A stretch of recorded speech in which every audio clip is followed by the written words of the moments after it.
안녕하세요. 닥터케입니다. 클릭해주셔서 감사합니다. 사람의 혈액형에는 ABO 혈액형뿐만 아니라 RH 등 여러가지가 있는데요. 오늘은 그 중에서 가장 중요한 ABO 혈액형에 대해 알려드리겠습니다. A형, B형, AB형, O형 이렇게 사람마다 다른 혈액형은 어떻게 결정되는 걸까요? 바로 유전자 때문이죠. 혈액형은 A, B, O형 유전자 중 아빠와 엄마로부터 하나씩 받은 두 개의 유전자 조합으로 결정되는데요. A형과 B형 유전자는 겉으로 잘 드러나는 우성 유전자고 O형 유전자는 드러나지 않는 열성 유전자입니다. 그래서 A와 A가 있으면 당연히 A형, B와 B가 있으면 당연 B형이 되는 거고요. A와 B가 함께 있으면 둘 다 동시에 표현이 돼서 AB형이 되고 A와 O가 함께 있으면 O가 드러나지 않기 때문에 A형으로, B와 O가 함께 있으면 B형으로 표현됩니다. O형은 O와 O가 함께 있어야 되는 거고요.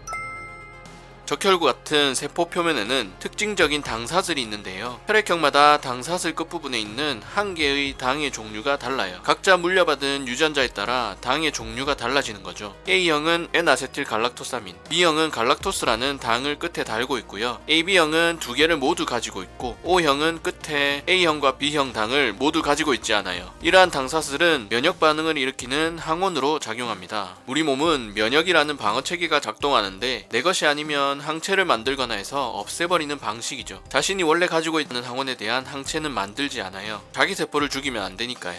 대신 자기 몸에 없는 항원이 들어오면 물리치기 위해 면역 반응을 일으켜 항체를 만들어내죠. A형의 경우 자신에게 없는 B형의 항원에 대한 항체를 가지고 있고 B형은 A형 항원에 대한 항체를 가지고 있어요. AB형은 항체가 없고 O형은 두 종류 항체 모두 가지고 있어요. 근데 다른 혈액이 들어오지도 않았는데 항체는 어떻게 만들어진 걸까요?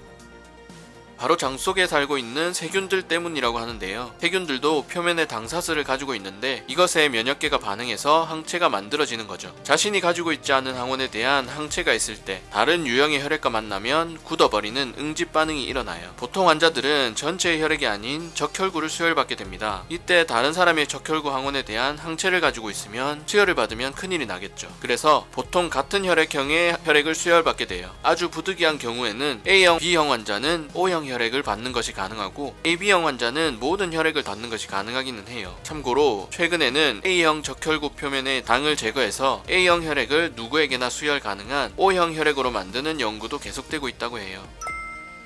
그런데 잠깐, 왜 ABC가 아니고 ABO 혈액형일까요?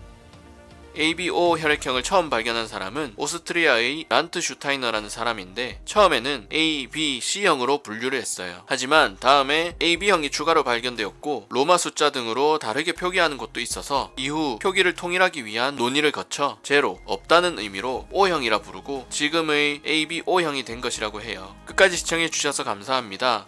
구독과 좋아요, 알림 설정 부탁드립니다. 오늘도 건강하세요.